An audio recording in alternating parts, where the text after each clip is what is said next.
Ziyovuddin tizmasi yon bag'rining bezagi, chiroylidir doimo qishi yozi kuzagi.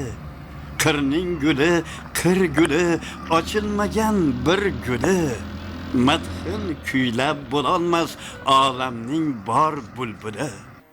Bahor kelsa qishloqni tutar shuvoq ifori, yigitlari o'ktamdir, qizlari bir iboli. Bu qishloq uylarida nodon bola o'smaydi, somon yo'ling to'sa ham yomon yo'ling to'smaydi. Qadrlidir men uchun chaylasi ham uyi ham, birday ko'nglimga yaqin chanqovuzi kuyi ham. Qirning guli qir guli, ochilmagan bir guli. Madhin kuylab bo'lolmas olamning bor bulbuli.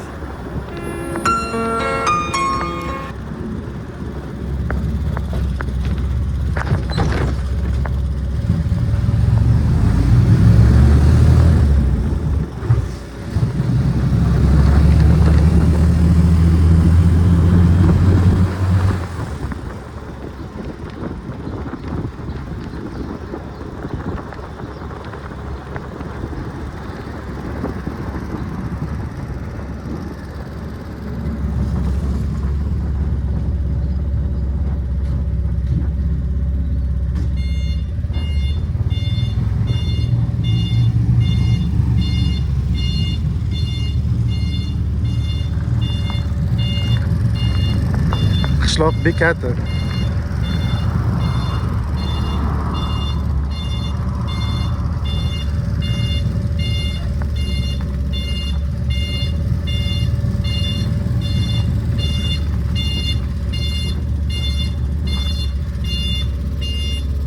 Mana shu ariqda biz bolaligimizda rosa cho'milardik.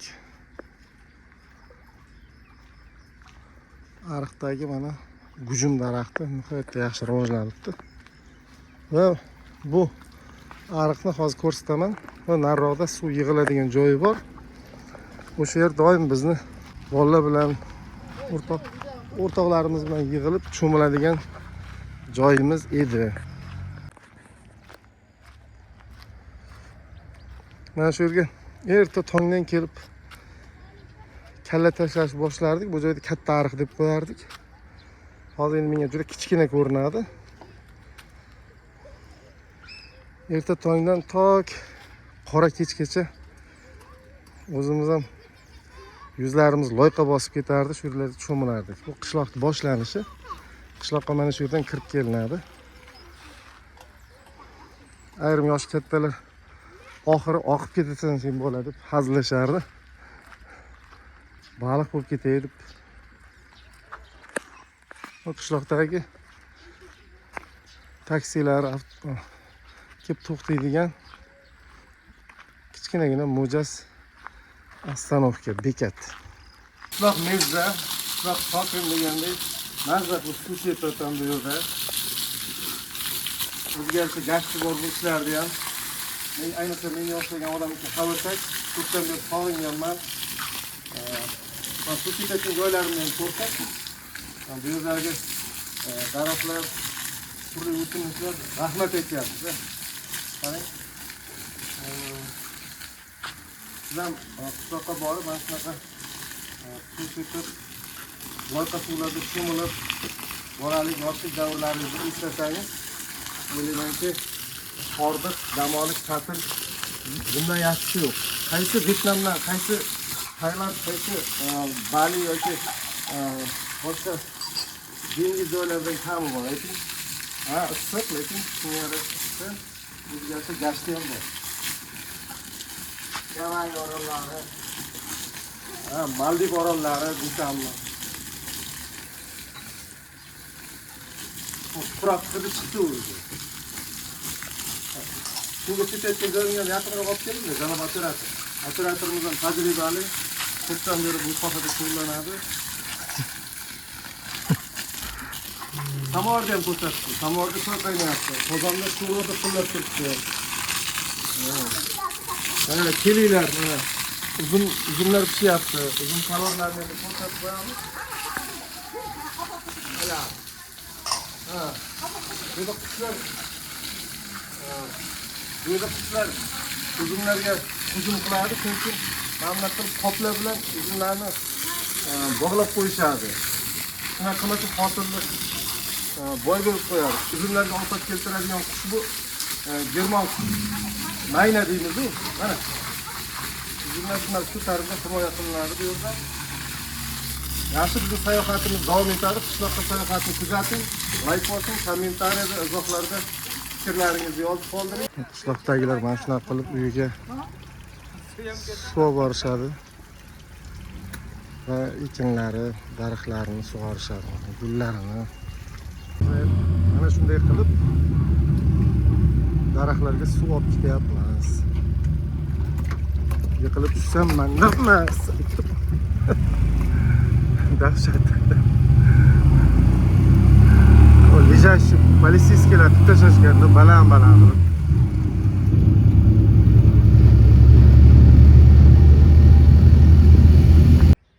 Bizning qishloq suvi shirin, suluv qizlar so'zi shirin.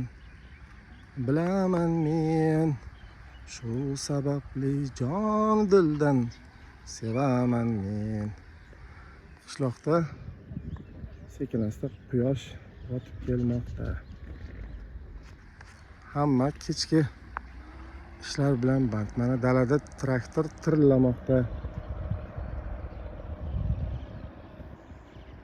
Bu qishloqning chekkasi, qishlog'imizning chekkasi.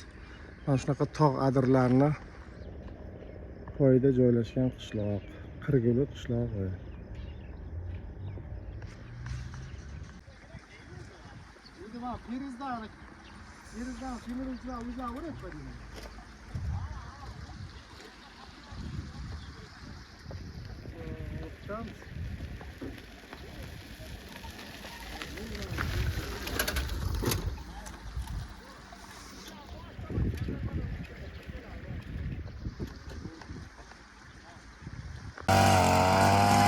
Qishloqda bir kun ham, bir soniya ham ish to'xtamaydi, qilishga doim ish topiladi. Mana qishloqdagilar yantoq o'rimida.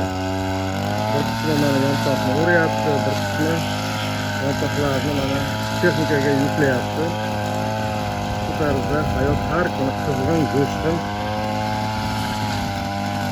mehnat bilan o'tadi.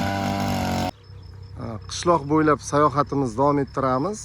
Mana qishloqda mana bunday katta teplitsalarda turli sabzavotlar, mevalar yetishtiriladi. Mana bunday mana turli qishloq xo'jaligi ekinlari, bedazorlar bor ekan. Mana odam ko'rib bahri diling ochiladi va bexosdan she'r o'qib yuborasan. Bu qiz boshqacha ekan, to'satdan sezib qoldim. Bilmadim nima bo'ldi, shu qizni sevib qoldim. Kecha kunduz hayolim uchadi gulruh sari. Bir lahza ko'z o'ngimdan ketmaydi oy ruxsori. Bir kun to'sdim yo'lini, shartta quchdim qo'ymadim. Bitta o'pdim to'ymadim, 100 ta o'pdim to'ymadim. Sezdim qizning ko'ngli bor, ammo bosh garang edi. Bu bog'da tikon bisyor, oyog'im yalang edi. Ne qilasan sevganing, zargarning qizi bo'lsa, zargar bo'lsa non emas, zang'arning o'zi bo'lsa. Zar qadriga yetmagan zargar sotdi qizini, bir puldorning qo'yniga shart otdi qizini.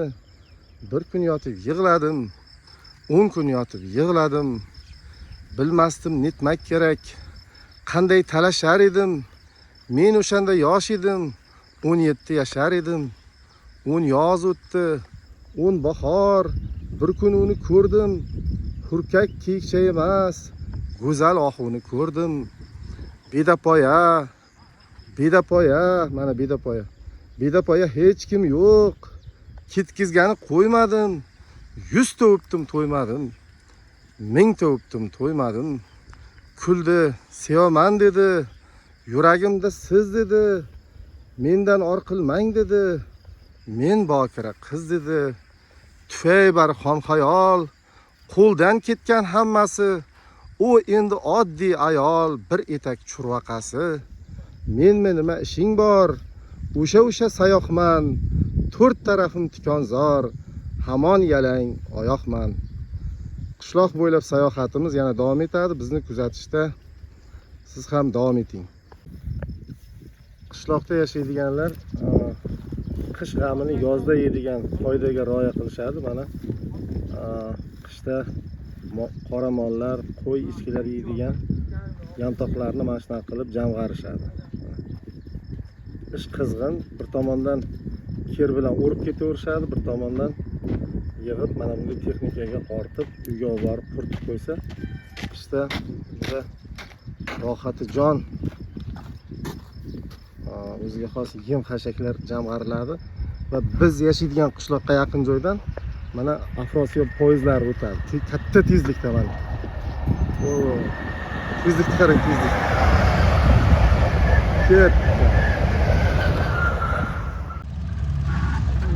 Qishloqdagi eng qiziqarli mashg'ulotlardan biri bu qo'ylarni yuvish. Hozir biz qo'ylarni cho'miltirish. Hozir shunga ketyapmiz. Qo'ylarni odatda mana shu joyda cho'miltiriladi. Ular 20 tacha qo'yi bor. Mana shu qo'ylarni shunga tashlaymiz hozir. Shu jarayondan tanishtiraman. Mana asalarilar bor ekan bu yerda.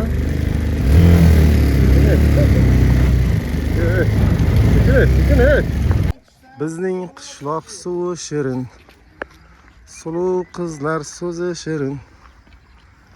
Bilaman men shu sababli joni dildan sevaman men.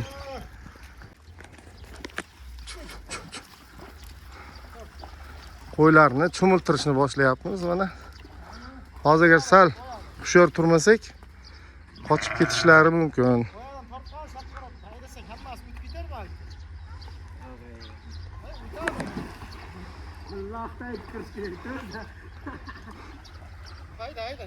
Jarayon boshlandi mana.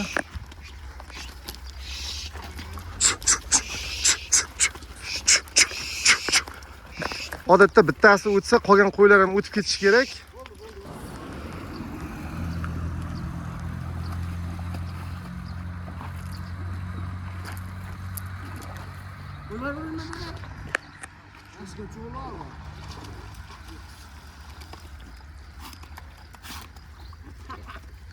Baksan bak balon.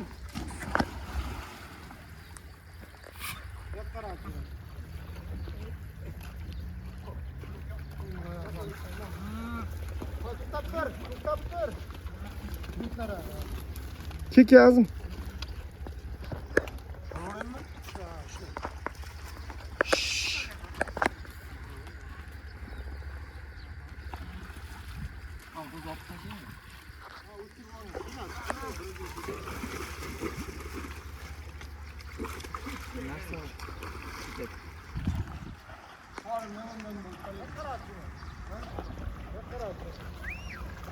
Ha, yuv yaxshilab Shavkat. Menga qarab, qo'l ko'tar.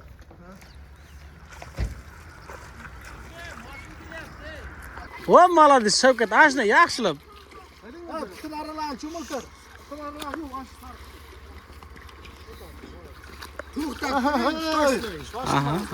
Qo'y cho'miltirish sezoni. Aha, yaxshi. Hali yuv bo'lgan. Unamang, ana mas, ash cho'miltiraydi. Eski cho'ponlar. Haqiqatan. Qan nechtadan keyin o'zlaring yodlaring. To'xtab turing. Sizga 100 ta qo'yamishdim.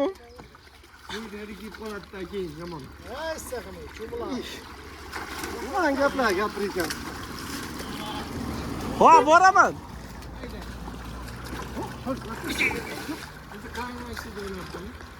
Ha, asta bor ishlashlaringiz. Aha. Ya, unda kallasini uncha Kallasini sal ko'tarib turish kerak. Ha, asta katta qo'yni ishlang asta borib. Sir qo'ydi. Bor.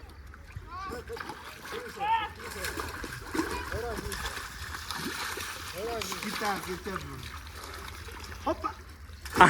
Senga cho'pan, mana. Cho'pon, qara sen yursin. Ashuni ishlang. Yey, cho'pon. Haqiqat. Cho'ponman.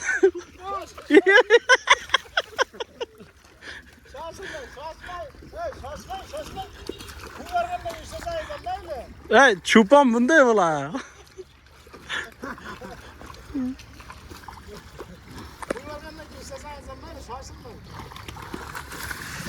Endi asta sur qo'ydi. Xohlaganingiz ishlang. Agar ma'burda bitasi lekin. Ya, Nodir haydash. Ishla, Shavkat, ishla.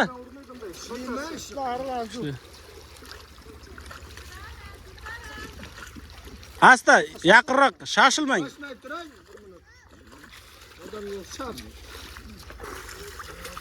Bu ham qo'ymasa cho'milgisi keladi.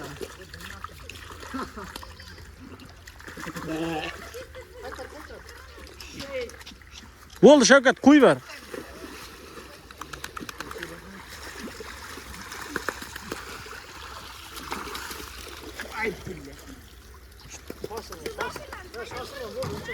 Mana ishladim. Bular optinglar berib qo'y. Bor, haydash. Iya. Oyoq kiyimni ham sen. Oyoq kiyimi bu. Yaxshi, yaxshi. Hoppa. Leylaymiz. Buni qo'ying. Yo'q. Qara, loyqa suvlar. Tush, hay. O'sha yerda tur. Ha, olib buni. Mana bu Katta. vitaminlarga boy loyqa butana suv. Mana shu yerda bolaligimizda cho'milardi. Bu juda katta ariq deb tuyulardi. Bugun qarayapmizki, kichkinagina ekan aslida. Mana shu yerda cho'milib uzoqdan yugurib kelardimda, bir 20 metrdan kalla tashlardim. Shunda ham qo'limiz borib tegardi, tegmasa tegmasdi. Lekin biz uchun butun bir daryoga teng ariq edi bu. Oradan yillar o'tib yana shu ariqda cho'milyapman. Mazza! Assalomu alaykum. Ay, lekin muzdey, ichiga kirib olsa, men oyoqimda oyog'i bu. Voy, vaqtda odamni bu. Katta kit oqib keldi.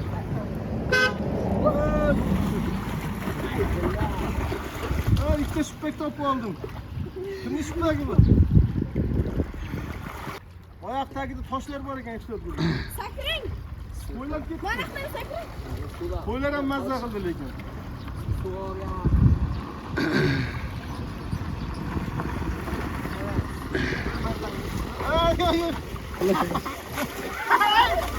Ey, Nodir. Qara.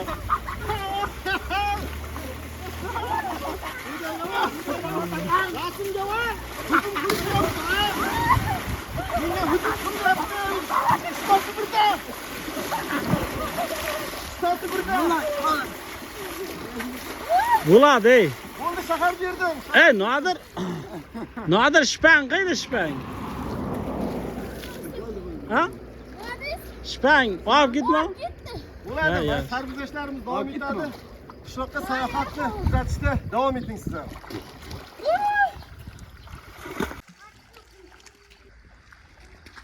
Hop ketdim ha. Kadr motor.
qishloq aholisi suv jamg'arish uchun mana bunday hovuzlar qurib qo'yishgan. Mana bu yerdan oladi va eng qiziq joyi yomg'irlarni ham suvini jamg'arish maqsadida tomdan tushadigan mana bunaqa tarnovni suvini ham shlanklar orqali hovuzga yo'naltirishgan. Ularning aytishicha, buning natijasida anchagina suv qish, bahor oylarida yig'ilishiga erishiladi. Nima bo'lganda ham bularning topqirligiga qoyil, barakalla. Yoqdan bo'lsa 250 tama qancha chiqadi? Buyoqdan qancha chiqdi? Mana tarvuz kelib bu yerda tarvuz sotayotgan ekan. Tamir narx-navosiga qiziqib ko'ramiz. Assalomu alaykum, hormang. Nech puldan endi bu tarvuzlar? Donasi. Donasi 12 mingdan. Maydalik uchun. Bu nima tarvuz deyiladi? Qayer tarvuzi bu? Bu Soyuz jononiki. Qayerdan? Forijdagi. Forij Qizilqum. Xorijdan. Qovunlar ham shulardanmi? Qovunlar Forijdagi. Hidi zo'r ekan lekin. Nech puldan endi? 15 dan 25gacha. Yaxshi. Yaxshi. Savdoyingizni bersin, barakasini bersin.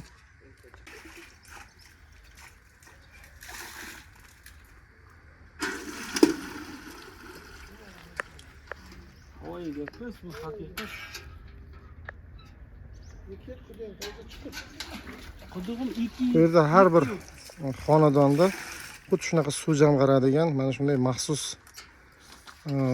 suv hovuzlari mavjud va men qiziqib mana bu yerda muncha ari, yo'yi o'sha chaqadigan nima deymiz buni, zombir deymizmi? Bor desam, butun yil davomida mana shu dasht hududida zombirlar uchun, qushlar uchun mana shunaqa har kuni bir chelak suv to'ldirib qo'yilar ekan va ular bu yerda bemalol suvdan bahramand bo'lar ekan. Mana bu demak hasharotlarga, hayvonot va hasharot olamiga demak o'ziga xos bir mehr, muruvvatning bir ramzi deb bemalol aytsak bo'ladi.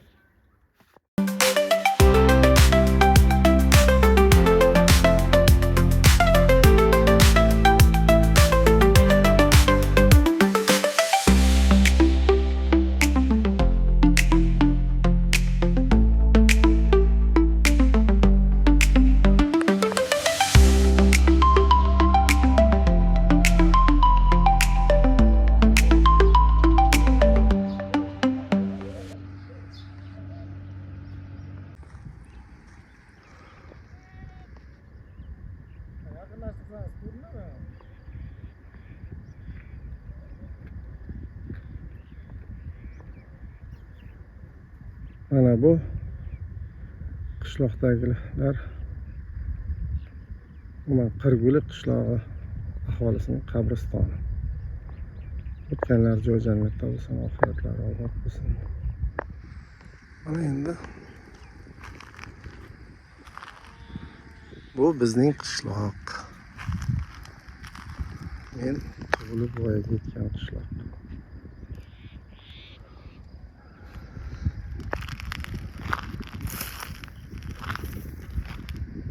Qirguli qishlog'i geografiyada Zevuddin Tizma tog'lari deb nomlanadigan mana shu Tizma tog'lar etagida joylashgan. Bahorda nihoyatda chiroyli ko'rinish kasb etadi. Mana buni biz Uchli qir deb atar edik mana shu joyni. Mana bu toshdan odamga o'xshab, ana xuddi odam turgandek, aslida tosh terib qo'yibdi. Katta teba deb atardik. Xullas har bir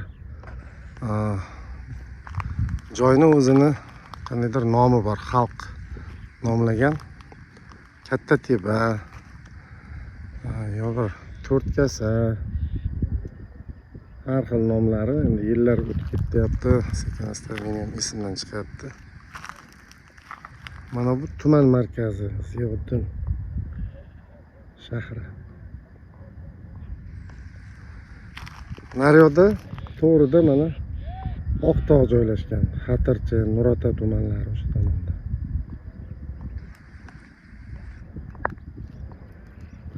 umuman olganda Zarafshon vohasi. Mana shu ikkita tog'ni o'rtasidan Zarafshon daryosi oqib o'tadi. Qadimda bu joylardan Buyuk Ipak yo'li ham o'tgan. Hozir endi zamonaviy trassa, katta temir yo'l va avtomobil yo'li o'rin olgan. Butun respublikani deylik buyog'i Qoraqalpoq, Xorazm va Toshkent bilan bog'laydigan katta trassa mana shu yerdan o'tgan. Mana shu joylarda xuddi hozir tasvirlarda siz ko'rib turganingizdek qo'ylar yurgan. Biz ham qo'ylarni adirlar yonbag'irlab boqib, har xil o'y-xayollarga berilib, orzu-havaslar bilan ulg'ayganmiz. Ba'zan issiq kunlar, ba'zan sovuq kunlarda qo'y boqqanmiz. Mana bu joylar paxtazor, bug'doy ekiladigan maydonlar bo'lardi. Mana bu yerda hozir kungaboqarlar ekilibdi. Sansariq bo'lib, chiroyli gullabdi. Hoy! Qanday go'zal bu olam, bir qara. Bu yerdagi aholi asosan dehqonchilik va chorvachilik bilan shug'ullanadi. Taxminan 1200 nafar aholi yashasa kerak mana shu qishloqda. 5 ta ko'chadan iborat. 6 ta ko'chadan iborat ekan. Mana ukam to'g'rilab qo'ydi. Mana dachaday bu yerda qishloqni tog'ga tutash qismida 2-3 ta dachalar ham bor mana. Odamlar bu yerda kimdir bida ekib oladi, kimdir boshqa narsalarni ekib oladi. Kimdir mana bu qo'tanlari bor. Qo'tan deydi bizda, qo'ra. Qo'y boqadigan. Mana shu bizning qishloq. Bizning qishloq suvi shirin, suluv qizlar so'zi shirin. Bilaman men, shu sababli joni dildan sevaman men.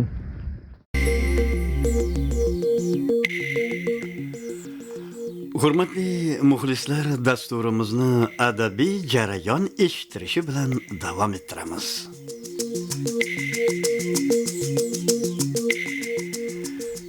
Shoir Lazizjon Bahronov bir she'rida shunday yozadi.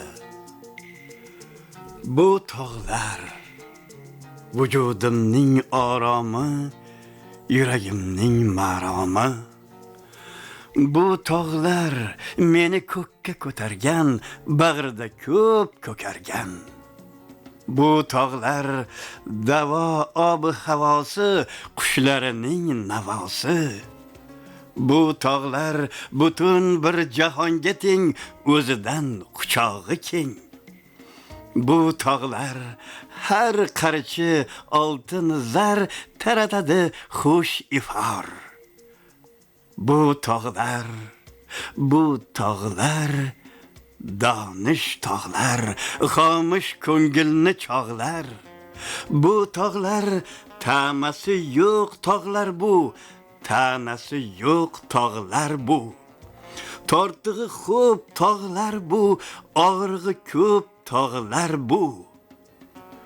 Bu tog'lar dalda beraru ammo lek seni aldamaydi. G'am u g'ussangni bosib opichlab allalaydi. Bu tog'lar azim tog'lar, bu tog'lar aziz tog'lar. Bu ajoyib she'r muallifi shoir Lazizjon Bahronov vatanimizning har bir qarich zaminini she'rga solsam, dostonlarga aylantirsam deydi. Purvuqor tog'larini azim tog'lar, aziz tog'lar deya alqaydi. Zalvorli ta'riflar berib, she'r o'quvchini ham mushohadaga chorlaydi. Yashil bog'lari, dalalarini jonimga payvand deya ardoqlaydi. Ona yer bag'ridan o'sib chiqqan mittigina yovvoyi dala gulini ham beqiyos mo'jiza, go'zallikka qiyoslab kaftida avaylab tomosha qiladi. U oshirib yubormaydi. U yo'q narsani gapirmaydi. U borini, ko'rganini, anglaganini aytadi, yozadi. U ona O'zbekistonning sadoqatli farzandi bo'lib, yurt haqida dilida borini samimiyat bilan qog'ozga to'kadi. Bolalik orzulari haqida aytib o'tdim. Bolaligimizda mana bu tomon yam-yashil vodiy, mana bu tomon tog' dasht, sam-sariq, yozda issiq, lekin qo'y boqib, har xil orzularga berilardik. Men orzu qilardim, mana deylik ishdan tashqari vaqtlarda madaniy hordiq olish yo'lga qo'yilsa, tuman markazida bir hayvonot bog'i bo'lsa, basseynlar bo'lsa, cho'milsak deb. Nazarimda hali ham tuman markazida bir qandaydir hayvonot bog'lari yo'q, kichkinagina bir park bor. Odamlar qishin yozin faqat mehnat qiladi, lekin ularni madaniy hordiq olib bir dam oladigan shart-sharoitlar hali yetarli emas deb o'ylayman. Tumanni mana markaziy qismidan Nahripay kanali o'tgan, xalq tilida Narpay kanali ham deyiladi. U yerda cho'milish mumkin emas ekan. Cho'milsa jarimaga tortilar ekan. Bu yilda o'zida shu kanalda juda ko'p bolalar cho'kib nobud bo'libdi-da. Xo'p, endi bolalikda hammamiz ham cho'milish yaxshi ko'rardik, haligacha ham yaxshi ko'ramiz. Lekin u taqiqlagan bilan muammoni yechib bo'lmaydi-da. O'shaning uchun maxsus bir suv havzalarini qurish kerak. Buni yo'li men o'zimcha o'ylayman, mana yer muammo emas. Shu Nahripay kanali bo'ylarida har bir mahallada Nahripay kanalidan suv olib va o'sha suv yangilanib turadigan hovuzlar, bir suv havzalarini barpo etish kerak. Keyin shu yerda mahallalarni biriktirib qo'yadimi yoki bir maktablarda ham mana qarorlar bo'ladi-ku, maktab o'quvchilarining yozgi ta'tilini samarali o'tkazish bo'yicha qandaydir bir sport instruktorlari suzish bo'yicha biriktirib qo'yiladimi? Bolalarga suzishni bolaligidan o'rgatish kerak-da. U taqiqlab qo'ygan bilan yaqin yashirini, bu yoqdan yashirini bular cho'miladi-da, keyin cho'kib ketadi-da keyin. O'shaning uchun men taklif qilgan bo'lardimki, Nahripay kanalini ma'lum bir har 2 kilometrdami, har bir 4 kilometrdami maxsus suv havzalari bepul aholi uchun bolalarni yozgi ta'tilni samarali, chiroyli o'tkazish uchun maxsus suv havzalari, hovuzlar barpo etish kerak. Shunda menimcha o'sha Nahripay kanalida oqib ketadigan, cho'kib ketadigan holatlarni oldi olingan bo'lar edi. Bizni qo'ylarni saqlaydigan qo'ramiz mana shu katta tepani orqasida joylashgan edi. Yoz kunlarida obeddan keyin soat 3-4 larda shu yerdan qo'ylarni haydab chiqib, sekin qo'ylar ham bilardi, suvga olib kelardik birinchi sug'orishga. Mana shunday, mana shu yo'nalish bo'yicha haydab kelib, mana bu yerda mana tasvirda ko'rib turibsiz, latok orqali o'tgan. Mana shu joyda sug'orardik. Hozir qo'ylarning izi yo'q. Bu yer qo'ylar ko'p yurgan uchun iz bo'lib ketgandi. Odamlar bu yerda tomorqalari joylashgan. Mana hozir ham mollari, qora mollari bor ekan. Mana bu tomoni paxtazor, ekinzorlar bo'lardi. Va shunaqa endi har kuni bir xil mashg'ulot, har kuni ayniqsa obeddan keyingi issiq paytda qo'y boqish juda ham bir to salqin tushguncha qiyinchilik tug'dirardi. Ozginagina soya ham odamga rohati jon bo'lib juda bir yoqib tushardi. Keyin bu tomonga qarab ketardik, qo'ylarni haydab boqib, Kamchatka deb qo'yishardi. Keyin Kamchatka degan joydan tepaga qarab Toshkov degan joy bor. To Toshkov degan tepalikgacha qandaydir bir 1 kilometr chiqsa kerak. Shungacha boqib, keyin ana To'rkasa degan joylar bor o'sha tomonlardan boqib, keyin kechga soat 8-9larda endi olib kelib yana o'sha qo'raga, qo'tanga olib kelib qo'ylar qamardik keyin. Shunaqa qilib bolaligimiz o'tgan. Mana shu yerda qo'ylar boqqanmiz. Odamlarning shaxsiy tomorqalari bular. Bu tomonlari hozir fermer bo'lib ketgan, katta. Har bir o'sha qartani yoki kartani o'zini nomi bo'lardi. Katta qarta, emak, mana hozir ukam eslatdi, toshloq degan joylar bo'lardi. Oxirgi qarta 6 gektarlikmi, 7 gektar kichikroq Kamchatka deb qo'yardi. Umumiy bizni brigadani gektari 66 gektar, 70 gektar atrofida edi. 99% paxta ekilardi faqat bu paytlarda.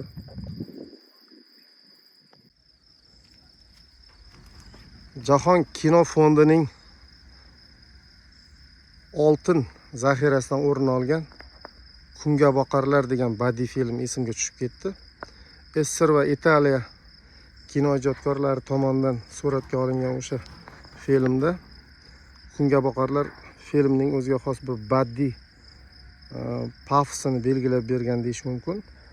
Ayniqsa bosh rollarni italyan kino san'atining eng iste'dodli vakillaridan biri Sofi Loren va Marcello Mastroianni o'ynagan. O'sha filmga xos bir tasvirlar mana ko'rishingiz mumkin. Kim o'sha filmni ko'rmagan bo'lsa, nihoyatda fojiaviy xarakterga ega, fojiaviy taqdirlarni nihoyatda kino ijodkorlar mahorat bilan ko'rsata olgan. O'sha filmni ko'rishni sizlarga ham tavsiya qilaman. U paytlar biz bolaligimizda lekin kunga boqarlar bunaqa gektarlab ekilmasdi. Odamlar uylarida ekardi. Qaranglar, bekorga kunga boqar deyilmagan. Hozir quyosh mana bu tomondan chiqib turibdi. Hamma kunga boqardi. Guli quyoshga qaragan. Tushdan keyin quyosh bu tomonga o'tsa, bular ham bu tomonga qarab olsa kerak yana. Shuning uchun ham bularni tabiatdan kelib chiqib kunga boqar deb nomlashgan. Biz yana davom etamiz. Bizni kuzatishda davom eting siz ham. Layklarni ayamang. Qiziqarli tasvirlar hali oldinda. Qishloqqa shu pastdan yana bir 600-700 metr pastda nasos bor. U yerda bir hovuzdan nasosda beqqa suv chiqariladi mana shu yerga. Va mana shu latogarib orqali bu tomonda qishloqqa va u tomondagi kartalarga suv borardi. Keyin bu yoqdan yana mana suv bu tomonga ketardi. Bu tomondagi kartalar suv ichardi. Plus yozda biz cho'miladigan, sevib cho'miladigan joylarimizdan biri mana shu joy edi. Esimda bor. Cho'milib bu yerda muzdek loyqa suv kelib turardi. Men mana bu yerga minib olardim-da. Mayli, hozir kiyimim kir bo'lsa ham minaman, yana shu bolaligimni eslab. Keyin mana bu yerda mana endi o'sha havo chiqib ketadigan maxsus teshik qoldirilgan. Men esimda bor, qiziqib, mamdemda qilib yopib o'ynashdi va havo har yopib ochganda qiziq ovoz chiqarardi. Shu o'ynardim, hozir esimga tushib ketdi. Ko'p yil bo'ldi bu yerga chiqmaganimga. Qishloq tepasida joylashgan. Qishloq asosan mana shu yerdan suv ichardi. Mana shu hovuzchada biz hammamiz kalla tashib shu yerda cho'milardik. Bolaligimizda bu joy juda katta ko'rinardi. Mana hozir endi kichkina ko'rinyapti ko'zimga. Lekin hozir ham suv kelmayotgan ekan. Borgan sari suv taqchil bo'lib boryapti. Hozir kelgan paytimizda afsuski suv yo'q ekan. Suv bo'lganda bir tashab cho'milgan bo'lardim ochiqga. Shu paytlar esimga tushib ketdi. Keyin bu yerda qo'ylarni ham tashab qirqimdan oldin cho'miltirib olardik. Bir marta mana bu yerdagi maydonda bu yerda oldin qo'y, qo'tanlar, qo'ralar yo'q edi. Bir dunyo bilmayman qaydan keldi, seganlarga o'xshab eshakdan, otdan kelib bir 2 kun mana shu yerda bir multonilar, lo'lilar deymiz, jugi deymiz. Bizda multoni deydi ularni. Mana shu yerda bir 2 kun yashashuvdi. Hayron qolganmiz hammamiz. Bizga hech zarari, ziyon tegmagan. Nimagadir qayerdandir ko'charkan, ko'chib kelayotgan bo'lganmi? Shu shu yerda bir 2 kun yashab, kuchuklari, tovuqlari, hamma narsasi bor-da. Keyin yana qaqarib ketib qolganmiz. Ko'rmay qolganmiz, qaqib ketganmiz. Shu narsalar hozir esimga tushyapti. Shunaqa gaplar. Qoramolni ko'rib esimga tushdi. Bu gollandskiy qoramol, oddiy qoramol emas. Nihoyatda ko'p sut beradi, go'shti ham yaxshi bo'lsa kerak. Shu yerda ham bitta ma'lumot aytib o'tmoqchi edim. Oxirgi paytda shu aholining o'sha chorva, umuman qishloq xo'jaligi borasidagi madaniyati ham ancha yuksalibdi, o'sgan. Odamlar shu molni sonini emas, balkim sifatiga ko'proq e'tibor qilyapti. Bitta qo'shnimiz ham o'sha yaqinda ham endi 5-6 oy oldin golland qoramolini sotib olibdi 40 million so'mga. Ya'ni iloji boricha ko'proq samara beradigan, mahsuldor, nima deydi, natija ko'rsatadigan qoramollarni olishga e'tibor berilayotgan ekan. Endi mana bu qarta oldin paxta ekilardi, hozir bedazor ekan. Emak qarta deyilardi. Mana bunaqasiga qiyiqim bo'lib, qishloqning narigi boshigacha borardi. O tomon soy, hali soyni ham ko'rsataman. Katta soy o'tgan. Soy asosan o'sha qishloqni har xil sellardan asraydigan soy u. O'sha kanallar, daryolardek kattalik hajmda edi. Hozir ko'milib ketmagan bo'lsa, endi ko'raman, ancha bo'ldi o'tmaganimga. Xullas, mana shu qartada, emak qartada paxta terimlar tugab ketgan, oxirida angar deydi bizda. O'sha hamma bemalol moli, qo'yini boqib yuradigan paytlarda kolxozni ham mollari, qo'ylari bo'lardi. Kolxozda qo'ylarni cho'poni bir toy minib yurgan ekan. Ot, bir 4 yashar. Shunaqa endi oyoqlari uzun, chiroyli toy ekan, 4 yashar. Katta otga endi aylanayotgan. Bering, minib ko'ray deb hozir esimga tushib ketdi. Mana shu uzun yo'ldan u boshidan to tepagacha hozirgina tushayotgan mana bu hovuzdan ko'rsatgan joyimgacha bo'lgan joyda salgina niqtaganman, chuq deb niqtaganman. Shunaqa tez yugurib tepagacha chiqib, keyin jilovdan tortib orqaga qaytarib yana bu tomonga to cho'ponning oldigacha choptirib haydab borganim esimda. U paytlar juda ham yosh edim, 12-13 yoshar edim. 14 yoshimda Toshkentga o'qishga ketgan bo'lsam, shu paytlar qo'rqmagan ekanman deyman-da, baland, o'sha oyoqlari uzun toy edi. Ayg'ir. Hozirlar endi otga minishga ochiq qo'rqaman. Minaman, hali ham endi juda ham odam yosh o'tgan sari yo shaharda yashab noziklashib ketdikmi, hozir biroz qo'rqaman.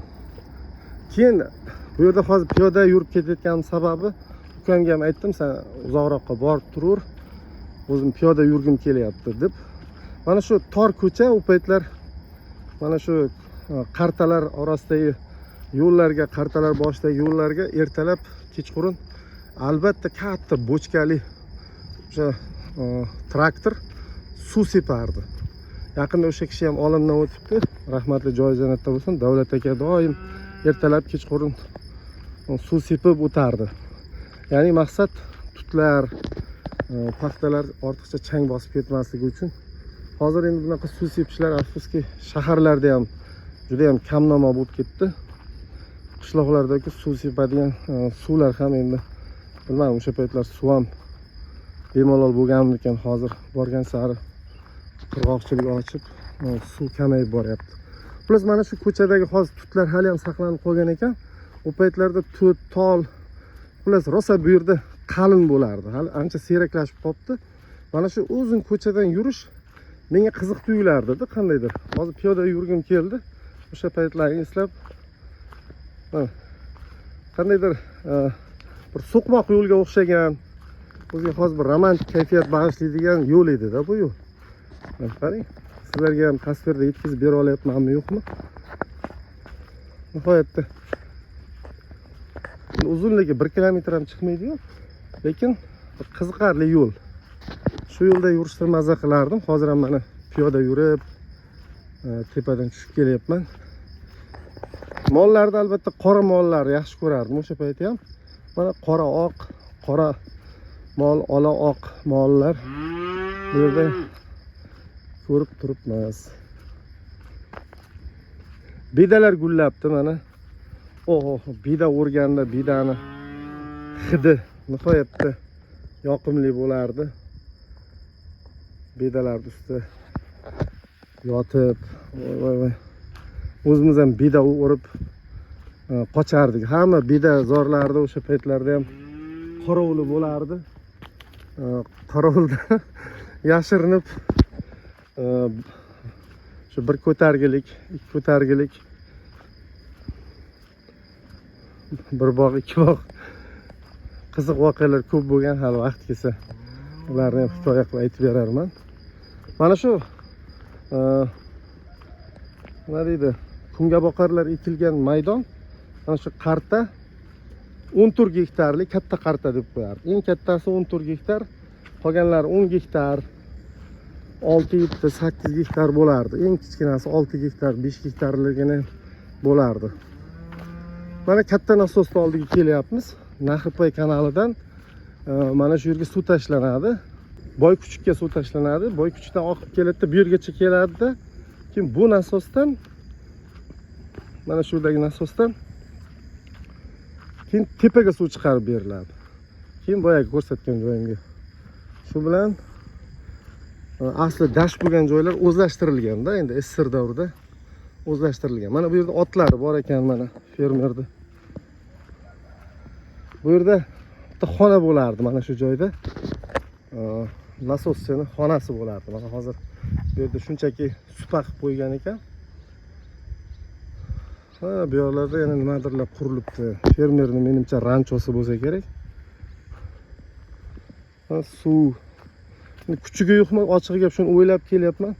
Kuchugi bo'lsa odam kuchukdan qo'rqaman. 5-sinfda o'qiganimda rosa bitta kuchuk tishlagan meni. Mana demak otlar bog'lanadigan maxsus joylar. Keyin shuni aytib o'tib ketishim kerak.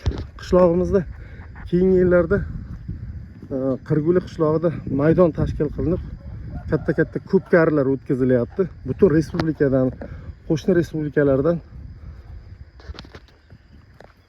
ko'pkari uloq chopadigan chavandozlar kelib, bu yerda turli solimlarni yutib o'z yurtlariga ravona bo'lishyapti.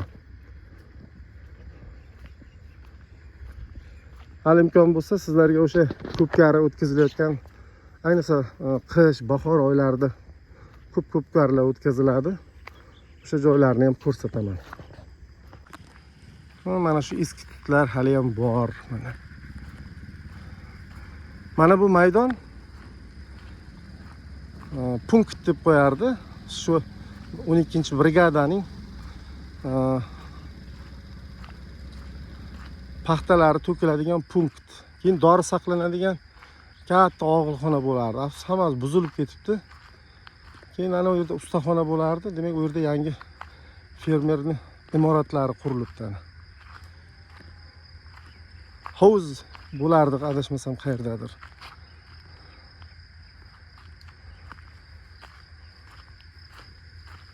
Bizga tanish joylar kam, lekin mana shu tutlar bor edi o'sha paytda ham, hali ham saqlanib qolibdi. Fermer mana bedalarni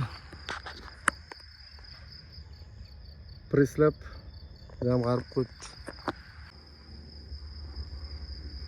Qishloq chekkasidan o'tadigan sel mana shu. Endi butun yil davomida bundan suv oqmaydi albatta, lekin bu nihoyatda katta edi. Endi oxirgi payt ko'milib ketibdi mana. Mana qolgan izlaridan ham uni qanchalik katta bo'lganligini bilib olish mumkin. Bahorda tog'dan sel kelganda asosan qishloqqa oqmasdan, shu qishloq chekkasidan mana shu soydan oqib keladi. Mana shu tog'dan kelayotgan suv shundan oqib pastga o'tib ketadi.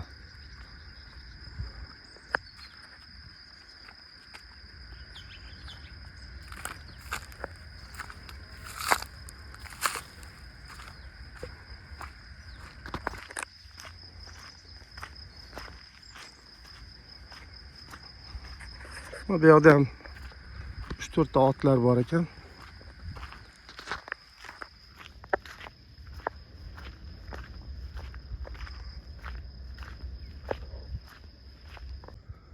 Bolaligimizdagi tutlar hali ham bor ekan. Mana endi bu ipak qurti boqish paytida chopib olingan bo'lsa kerak, may oylarida.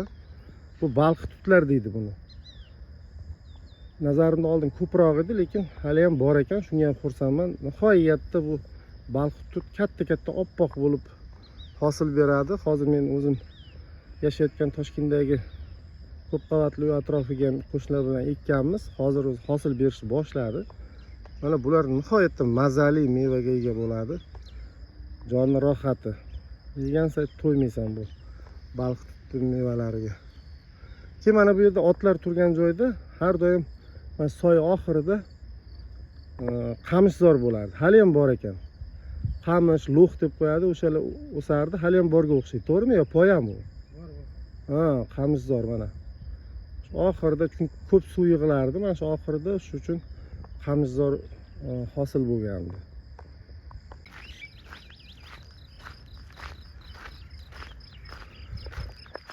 Ko'p narsa haqida hikoya qildim, lekin yana bitta narsani aytib ketmasam bo'lmaydi. Mana bu bog' 1 gektardan ko'proq olma, o'rik, har xil mevalar bog'i. Bu meni xolamlarga tegishli 1 gektardan oshiqroq maydonni egallagan. Ko'p yillik, ancha yillik bog'. 20 yil nar berisda, ya'ni ko'p yillik bo'lmasa ham ancha yildan beri shu yerda bog'dorchilik bilan shug'ullanishadi. Mana tutlarni ko'p yillik ekanligini ularni shu tanasidan ham bilish mumkin. Hech bo'lmaganda 50 yildan ko'p vaqtga, ko'p tarixga ega tutlarda bular. 50 yil nar berdi.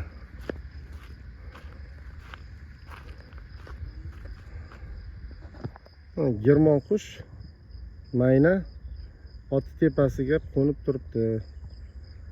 Nimaga qo'nib turibdi? Topingchi.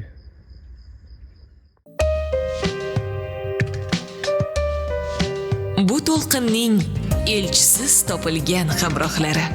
Sizga tinchlik, xotirjamlik niyat qilamiz. Baxtingiz butun bo'lsin. Baxtingiz butun bo'lsin.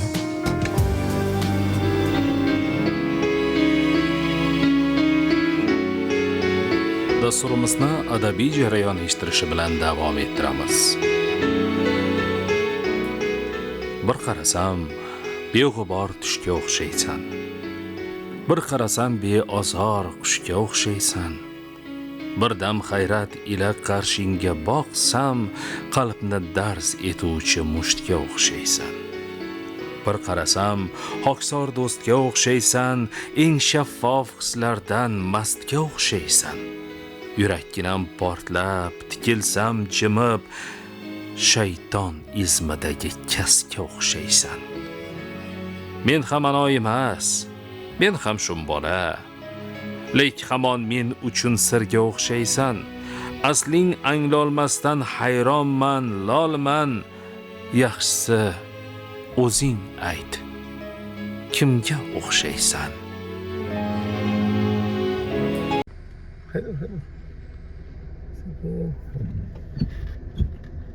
Zo'r kadr ekan.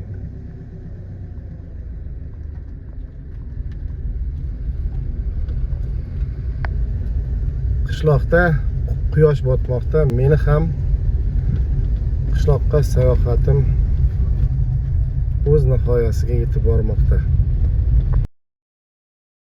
Lazizjon Bahronov ajoyib to'rdiklar ham yozadi. Ulardan ayrimlarini o'qiymiz. Barchasiga shukr yaratgan egam, yashab boryapman to'kis va bekam. Mana quvonchlarim, mana g'am alam, o'tinchim bersang bas tuganmas ilhom.